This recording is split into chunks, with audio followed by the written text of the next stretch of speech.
Bob Myers, a special consultant. They're taking advantage of the fact that players and celebrities are public figures, and they're.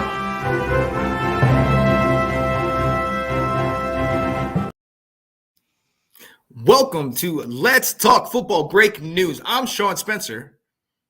And I'm Tina Winter. And today we're going to be covering the latest NFL news, including some hirings of various coaches around the league. And we'll also be doing highlights. Justin Fields, who unfollowed the Chicago Bears. Jimmy G got suspended two games for PEDs. And also be talking about, is Kyle Shanahan cursed? And we'll also be talking about franchise tagging coming up this season that started today. So, but before we get into all of that, and I would stick around for the conversation about Kyle Shanahan, because I think this is going to be an interesting one. I am going to hit you with the NFL news today. And from now on, except this week, it's going to be the various franchise tagging, free agents, etc. That's going to be starting to hit hard and heavy with all the teams and the players. But first, I'm going to cover some of the highlights in terms of coaches that were hired around the league this week. First up, we have the Cowboys. As Cowboy fans know, Mike Zimmer was hired as the new DC this week. The Saints hired Clint Kubiak as their new OC.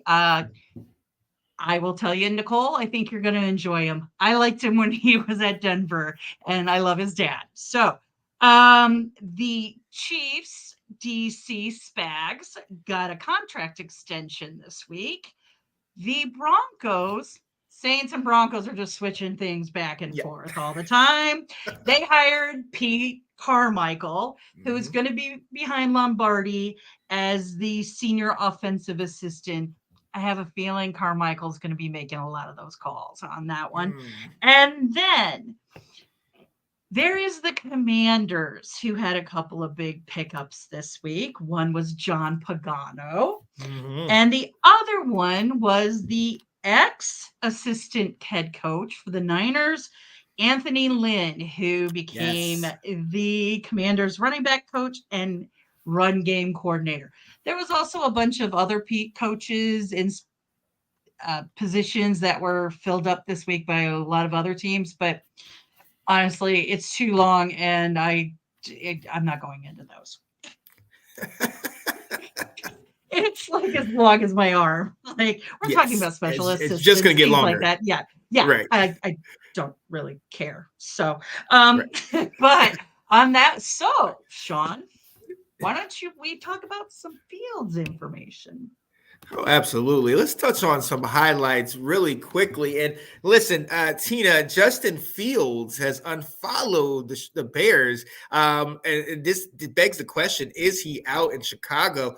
Ladies and gentlemen, for those of you who don't know, the Chicago Bears currently have the number one pick. And for all intents and purposes, everybody has pegged them to take Caleb Williams, who was a Heisman Trophy winner 2 years ago, but is widely looked at as the best prospect in the league. But Tina, this title might not be all it's cracked up to be. Did he unfollow them, or what's the real backstory? He unfollowed a private Bears Facebook group is what he did. He pulled out of that. It wasn't like he unfollowed the actual Bears social media or any of those. He just pulled out of some private Facebook groups that he was involved in. So could he be gone? Yes. I'm 50-50 on this one, because I personally think they just hired a new OC. Like, give the guy a little bit longer to find an OC that can work with him and use him. And the Bears can take that first round choice and turn it into draft gold in later rounds. Right. But it's going to be what the team decides they want to do. They don't listen to us fans. It's just the way it is. I was about to ask, what is you have an eye on the pulse, you have a feel on the pulse of the city. What's the city feeling like now? I mean, he was starting to get better towards the end of the season. Yeah, but I just think Bears fans are just tired and they don't, it's 50, honestly, I think it is 50-50. For everyone that I meet that says, no, keep him, keep working with him, there's so many other areas the Bears need help in. One of them being their center because they let go one of their linemen, their O lineman, Cody Whitehair was let go, so you don't have a backup center anymore. Right. So there's other places they need to fix that it's one or the other. And I think this is a case of the sports media and the social media people wanting likes and clicks and Yep. talking points to drive a narrative while it's quiet and Oh yeah. there's not a lot to talk about. They're doing it in Denver too. I mean, Wilson's coming out every left in and out and all of that. So that's where I think that is. But who knows? We'll see what the McCaskies do Yeah. and what the GC does, or I'm sorry, the GM does. So Yeah. It should be very interesting. Obviously, like you said, if they were to shop that first round pick, and there's wide speculation that there have been a number of teams that have made offers, but you start to see how much you can get for that, and then the Bears start to, you know, what do we want to mhm, do? You know what I mean? So it's going to be mhm. interesting. Obviously, Washington. I've heard rumors that Washington wants to trade up. No, that's Denver. absolutely ridiculous. Yeah, Yeah. I don't want to do that, but we will definitely see what happens. But this is quite interesting because of the fact that on his last press conference, Justin Fields did, say his farewells to the city and to all the people in there, much like from Tennessee, Derrick Henry did. Yeah. So we'll see if this pans out to anything, or if this is just like you said, something to get some clicks in the off season. Look, let's stay on with some highlights, and let's stay with quarterback. Another quarterback that's kind of gone. He's gone from place to place. Used to be with the Patriots, then was with the 49ers, got the team to a Super Bowl, but couldn't stay healthy. Then was with the Raiders, coached under your best favorite coach, Josh Mick. Yeah. And but he's Oh, currently Mick Dum Dum, right. as I call him. But Jimmy G was suspended for 2 games for PED violations. The man can't stay on the field. What? But it's not what we think though, Tina. What is it? It wasn't performance enhancing. He was suspended because he used Adderall. He was using it as a mental stimulant to help him be more effective Okay. in learning the schemes and all of that. But Adderall was put on the restricted list back in 2006. Really? So you can't take it when you play in the NFL. So I'm going to you and I talked about this, like, are we going to talk more about PEDs in this section? It's a really kind of like the gambling policy that turned Yep. into multiple Yep. parts. The PED policy has multiple layers and things like that. So in the next couple of weeks, I'm going to bring out a corner office and I'm going to talk about the PED policy and how it works and the levels, because there are various levels depending on how, if it's your first time, second time, etc., and Right. what happened. It goes up exponentially from there. But that's what I'm hearing from one of the guys that I listen to in Denver, and I consider him to be a pretty smart guy. And they were like, "Well, should we say?" And they're like, "Yeah, we'll say." And they said, "Yeah, it's Adderall." They believe it's Adderall. So Wow. And you were telling me they before we went live about some of the things on that list, and some of them are kind of like, really? You marijuana's know, on the list. which Yeah. I still don't understand. I mean, Calvin Johnson But just came it's out and said he used it, for certain games because he was dealing with so much pain. mhm. It's legal in most states. You guys got to lighten up on that. But go ahead, Tina. Yeah. Yeah, but it's legal in Colorado, so you can take it in Colorado. So they're a little more but the thing is you still can't use it for medicinal purposes in the NFL. There used to be a really great podcast. They don't do it anymore. It was called the Caveman Society. And it Mhm. was with Nate Jackson, who used to be a Denver Bronco tight end, who wrote an amazing um, book about being like the second string guy on a professional Hmm. football team, called From the Bottom of the Pile. Now, he was talking about, he literally tore his entire pectoral muscle off Ooh, in a yeah, game. And he talked about like he was put on he was off, he was on injured reserve. He talked about in the off season, that's what he did, is he went and used marijuana yeah. to help, because the drugs were just too much. And that's the thing with marijuana. And I've been a proponent of this for a very, very long time. Marijuana is not like a hard It's not. drug. It's It's been not the classified gateway. as a, It's not the it's gateway. not the gateway that they call it. It lowers your heart, like CBD lowers your heart rate, all this stuff. There's a really good, if people like documentaries and stuff, there's a really good one on Netflix called The Business of Drugs. Mm. And there's an episode on legalizing marijuana, and it goes into what the Excuse me. difference between CBD and THC is, and why medicinal marijuana works. And Hmm. so they've been they've been trying for years to get the NFL to take marijuana off, but it never did.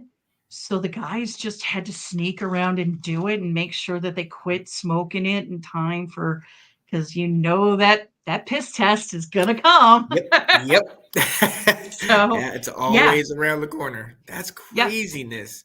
But yeah. when you think about that, and you think about the Josh Gordons or the Ricky Hmm. Williams, guys that, obviously got penalized a lot of their career for going through it. I mean, Josh Gordon got what, suspended for a full year and almost what, banned. Yeah. Well, You know what I it mean? wasn't his first offense. Yeah, That's well, what I was yeah. talking about when Yeah. go in, is that when you get into multi, it keeps happening again. And Von Miller went through it. A Hmm. lot of other guys have gone to second or third step. And once you get to those levels, the NFL's kind of like, we've given you enough chances.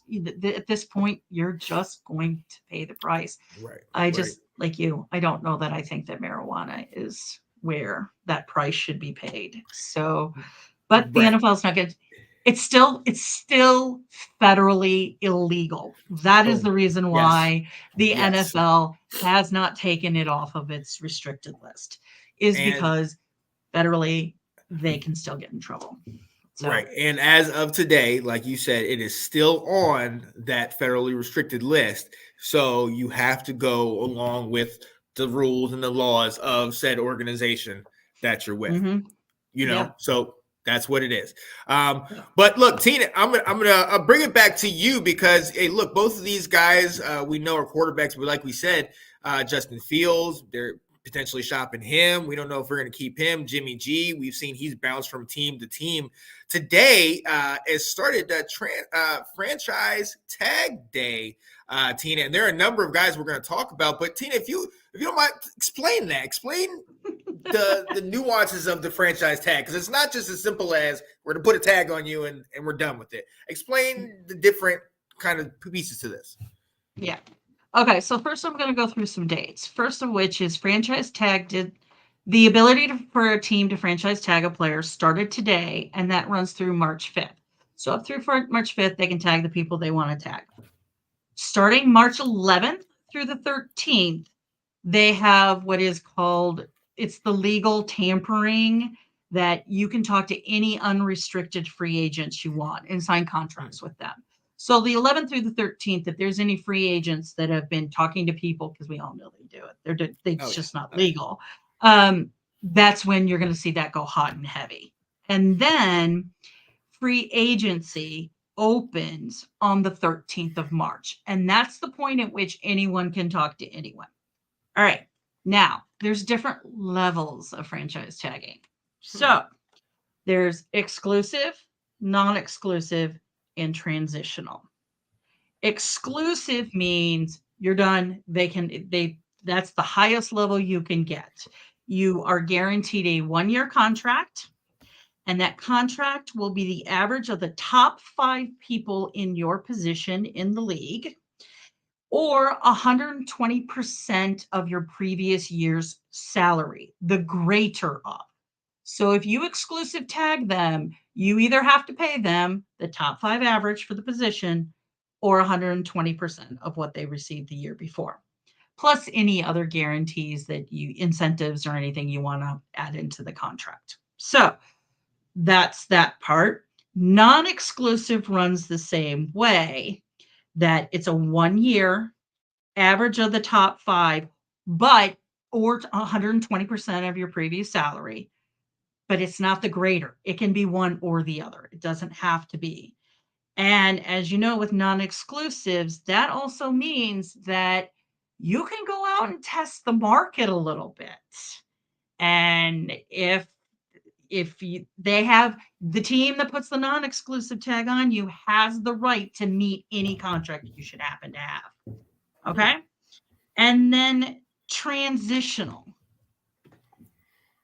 It's the average of the top 10 people in your position. So it's a little bit less money and there's no guaranteed compensation. So you can also go out and test the market. So when you start hearing about these people being franchise tagged over the next couple of weeks, start paying attention, like, is it exclusive? Is it non-exclusive? Or is it transitional? Because those will depend on what kind of contracts they can, or if they can even go out and test the free agency market. Okay. Huh. So that's the basics. Oh, I can dig it. I like that. Thank you very much for that, Tina. And look, there's a number of people that are on this type of list that we are looking at, but there's a couple people in particular that we're really focused on. Some top tier players: Saquon Barkley of the Giants, T. Higgins of the Cincinnati Bengals, Josh Allen, not the quarterback, but the linebacker from Jacksonville, and Brian Burns of Carolina. Now, you also had Chris Jones and L'Jarius Sneed. Is that it? But they got extensions, correct? Or Jones got an extension. okay. Sneed is up for an extension. And so the question with the Chiefs is, are they going to franchise tag both of those guys? Because they're a pretty important part of their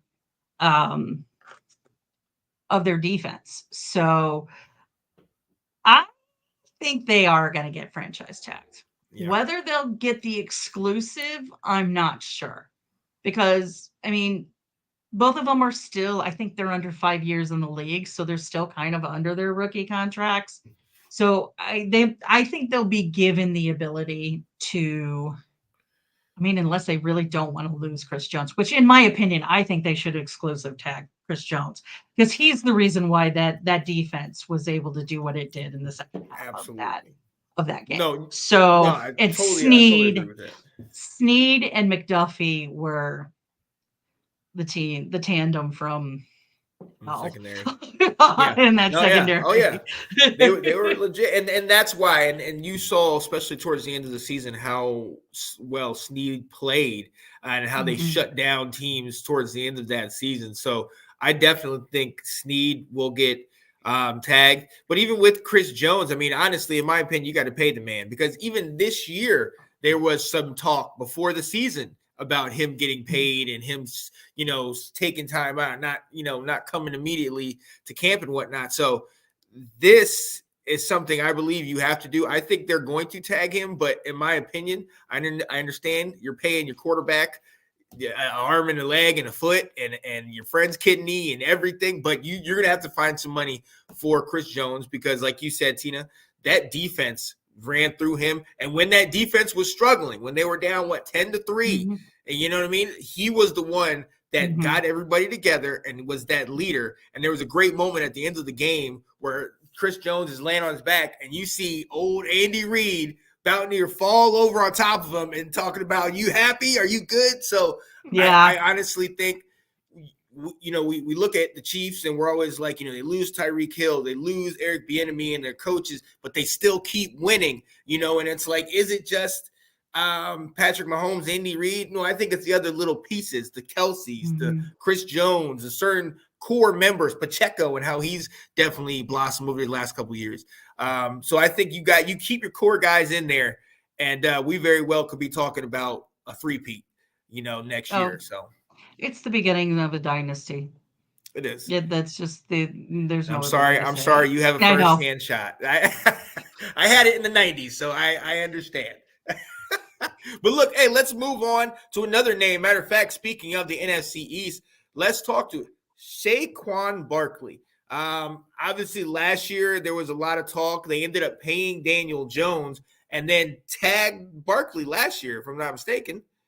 You They know, gave him a non-exclusive tag, I believe. I'd have to like Google it real quick, but I'm pretty sure. Well, maybe you know what? Let me Google that one just okay, to yeah, make sure. I don't want to um, yeah. But misspeak. so while you're googling it, I'll kind of talk on it. Honestly, I do think that you're. I mean, if he's going to come, I think you have to franchise tag him, and I think you will be able to because of the fact of the injury. Because of the Mhm. injury, and now he has played the full year last year, and we've seen he still electric, still can ball. If you have him on your fantasy team, you absolutely know he still can get it done, but with the whole devaluing of the running backs a year ago, and you see the number of guys that are kind of free agents now, including Derrick Henry, you question what New York is going to do, what direction they're going to go. But in my personal opinion, you'd be fooled not to pay the man. I mean, much less just franchise tag him. Um, I think they did give him an exclusive because it says okay, that they paid him 10.1 million guaranteed with okay, additional incentives. So I have a feeling he was because there was never anything about him going out and testing the free market. It was he was there. So if he wasn't testing the free market and they franchise tagged him, he was an exclusive. So and if I'm wrong, guys, tell me, and I have no problem admitting I'm wrong. right, On this issue. Um, I think because he's already been exclusive franchise tag, they might, if they tag him, they might give him the ability to test the market. Because remember, if ooh, he's exclusive or if he's transitional, they have the right to meet any offer that he's given by another right, team. right, So, but if they don't offer, like if he says, "Hey, I got this from the Colts," and they come in and they don't meet it, they don't get any compensation for right. not meeting that. Like they're not going to get a draft pick for him or anything like that. If you don't meet a franchise tag offer, they go on and that's it. So Yeah, I think he'll probably get one of the lower ones because they've already franchise tagged him well, once. Save they may be looking to see like, hey, was somebody willing to pay him some more money? So, yeah. but who knows what's gonna happen? That's he's the one that I mean, they don't have much there. I hate to say Well, that. right, Sorry, Giants fans. right. And that's my You point. need It's something to build around. But right, the flip of this is that if he gets tagged, he's not going to be able to explore free agency to its fullest to see what right, other teams think he's actually worth. That's the point of the franchise tag is you are getting an average of the salary. They have to meet a right. certain level on your salary, but you're not going to be able to go out and get that $40 million contract that everybody Exactly. likes to see for those things. Plus, also, like we've seen in the last year, they're not valuing running backs Not, the way they used to. no, they're So, not paying him. So he might be. It no, might be better to stay in house and yeah, get what you yeah. can. And it might be a lot different before the injury and before this whole devaluing of running backs. But right now, currently, it's hard pressed. I'm switching to the AFC. And you've seen these guys, the Cincinnati Bengals. T. Higgins, he's up to be franchise tagged. I know a lot of teams have been interested in him, including us Hmm. potentially. What would you do in this situation? Would you tag him and keep him in house? He really blew up this last couple of years. Yeah. I mean, if you want to have a team that Joe Cool can work with and build around and come Mhm. back and try and be a competitor in the AFC, you got to franchise tag T. Yep. Higgins. The level that you do it, that's a different question. But I was also trying to see like when he came into the NFL too, so I could take a look at that because yeah, he's under his rookie contract. He's at Yeah. 4 years. So I think you do. I mean, if you don't, somebody's going to offer him an obscene amount of money, and Oh yeah. he's Oh, gone. absolutely. So Oh yeah. I think the Bengals should, but Yeah. we just We'll look at see. it as on the outside. We're not running the numbers Right, inside. right. We'll see what they do because you, like you said, he is on the rookie, but you got a bunch of other guys that are kind of coming up and needing to get paid. So, yeah, Mhm. we'll definitely see what they ended up doing with him. Let's go to the Jaguars with Josh Allen. I don't know much about his contract or his past. I know that in the last several years, he's definitely made a name for himself, and he's Mhm. definitely impressed. I definitely think they should franchise tag him and help to build a defense that look they everybody came into this year thinking that they were going to be the pride of the NFC or the AFC South and they were going to win the division. And the fact that to go from that playoff win in such dramatic fashion, being down 27-0 the year before, to then not even making it in, it's kind of like, oof, what happened? So I think you need to keep a guy like Josh Allen, man, because he's proved that he's more than just a name. He's a solid player. What do you think, Tina? Right. I agree with you on that one. Linebackers are hard though because they're usually not franchise tagged. Yep. You want to tag your quarterbacks, your good rookie quarterbacks, and your running backs and your wide receivers. So this would be an interesting story to follow, I'll say, because I think it'll be interesting. The reason why I think it will be interesting is if they do franchise tag him, that means they want to keep him because they know they need him to keep Right. Trevor and keep the Right. Jags in games and doing that. I mean, he's also in his fifth year, so he's under his rookie contract, which generally that's what you do. You generally tend to not franchise tag veterans, but it's been done. So don't come at me with, well, Right. how Oh about yeah. this guy or how about this guy? It happens. It's just as Yeah. usually It's been rookies done, because you're but it's trying not to the norm. restrict who they can go to because you're trying to Right. keep your investment in that guy. So Right. I think he'll be interesting. So linemen have been done, it's been done before, but it's been a very special lineman. And so we'll see what the Jacks really think of him and think if he is that special lineman that he's such an important piece in their defense that they have to keep him. So Absolutely. Absolutely. All right, ladies and gentlemen, there's a number of other names out there that are coming up for this. Obviously, you have a Mike Evans with the Buccaneers. Kirk Cousins is coming up on free agency. mhm. Tannehill is out. Number of names, like I said, Buda Baker, Carl Lawson, OBJ. So there's a number of guys out there. Let us know where you think these guys are going or if they should be tagged and they should be kept. We'll be finding out in the next couple of days whether or not these guys will stay or if they do transition. We have one more thing, and Tina, I'm going to take it to you.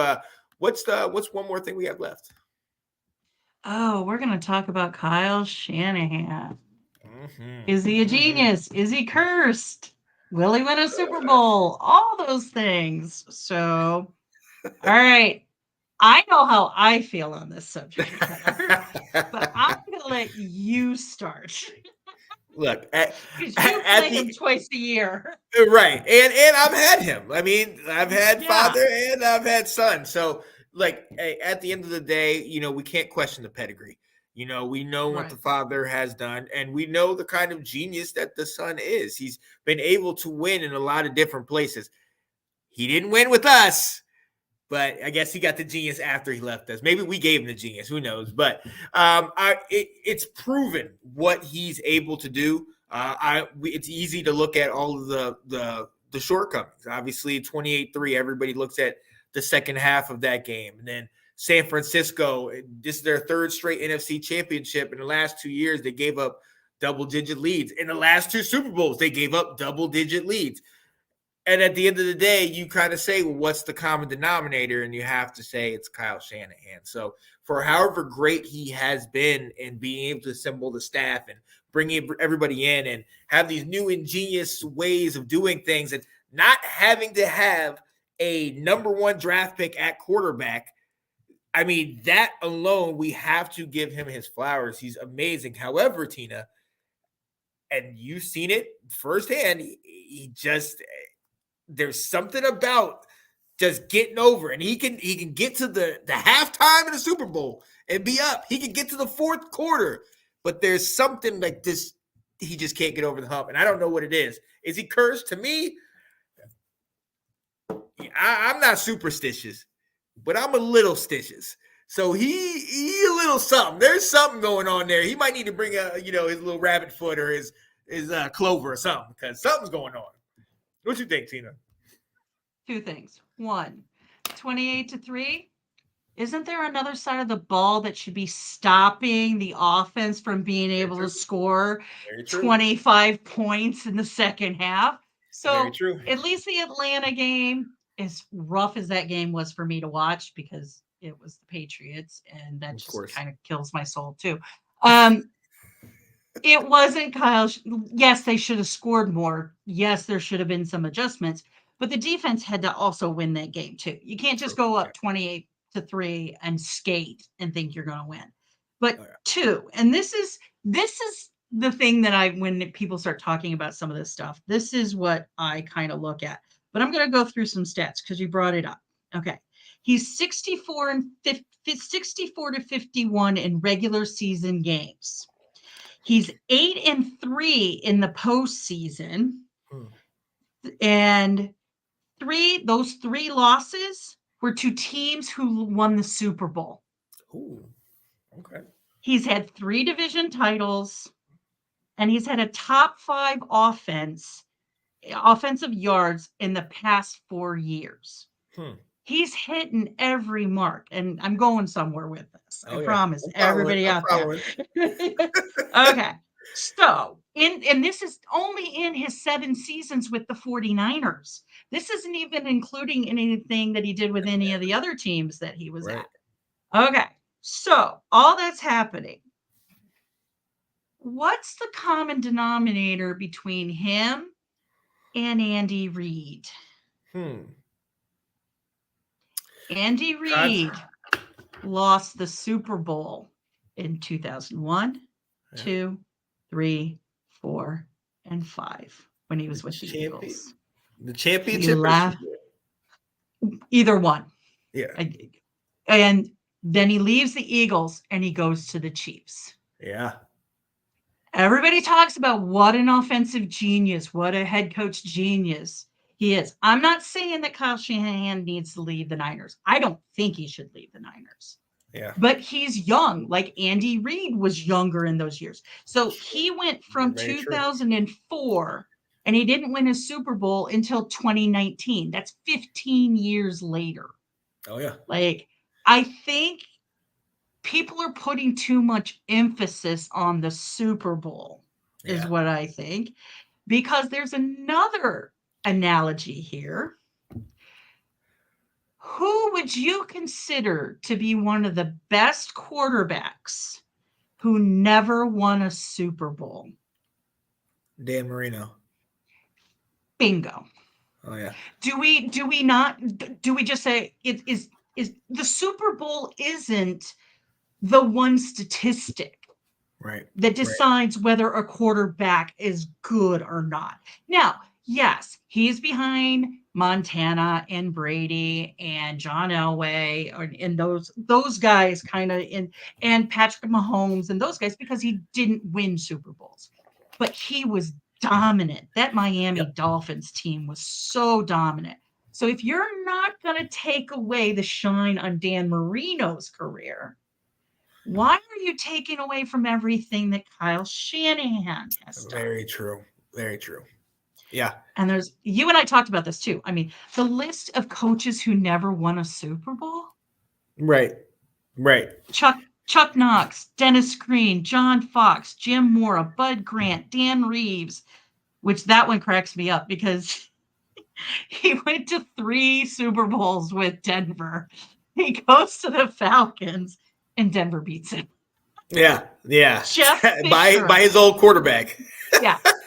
Jeff Fisher, Marty Schottenheimer, Marv Levy, all these guys are considered to be geniuses Yeah. coaches, nobody takes anything away from them. Yeah. So, yeah, I think he can get it over the hump. He has to have the perfect storm. Yeah. And so I think he'll do it. It may not be this year. Hopefully, he can do it with a team he has. But what that man has done with that team that he has, I mean, he's developed Purdy. I'm sorry, I'm just going to keep talking because I I don't understand. understand this. Yeah. This he's not that good. Get rid of him.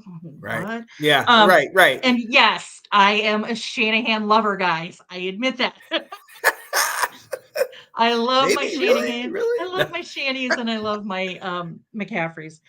He developed Purdy. He developed Debo. He developed Kittle. He's developed Ayuk. Him and his coaches have done a lot of things with these guys. So I just don't get it. So it comes down to like, so what happened in that game? Because that game was essentially theirs. They Yep. they had the ball. They had the momentum. And my thing is, and you and I kind of talked about this, is losing Greenlaw was a It's huge. huge Yep. blow to that Absolutely. defense. Yeah.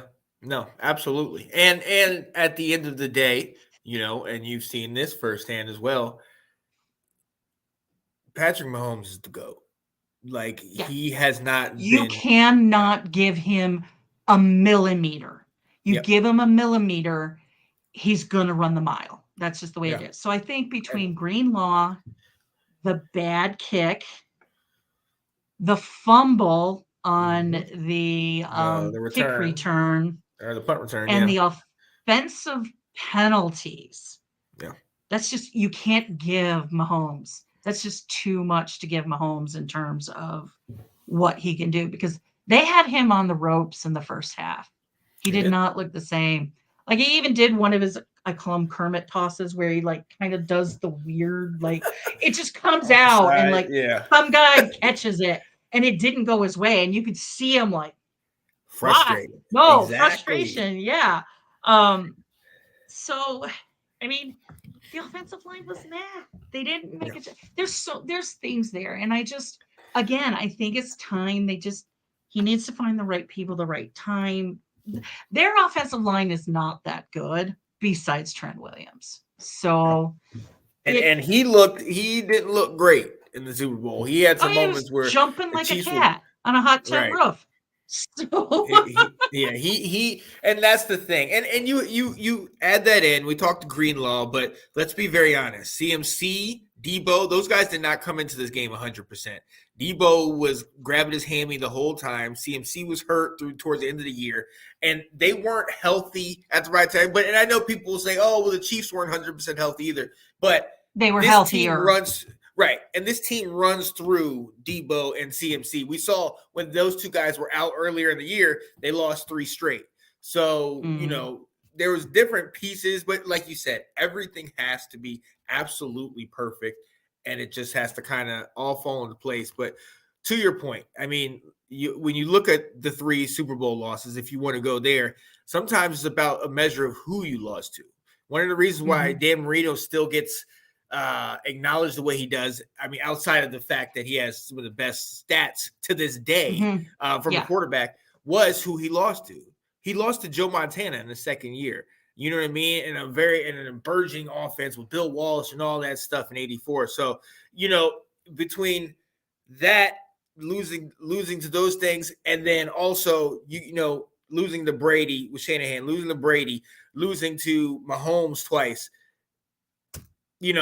sometimes that's just the way it is. Just look at the Steelers. Look at you guys. How many chances would you guys? How many Super Bowls would you have potentially been in had it not been for the Patriots? Sometimes it's just that team, and we're all Yep. just Yep. casualties of their Oh excellence. yeah, us and the Patriots were knocking each other out left and right. Right. So it's just that's the way it was in the 2000 early 2000s. So Abs- yeah, oh yeah. abs- So yeah. I also have one thing to add.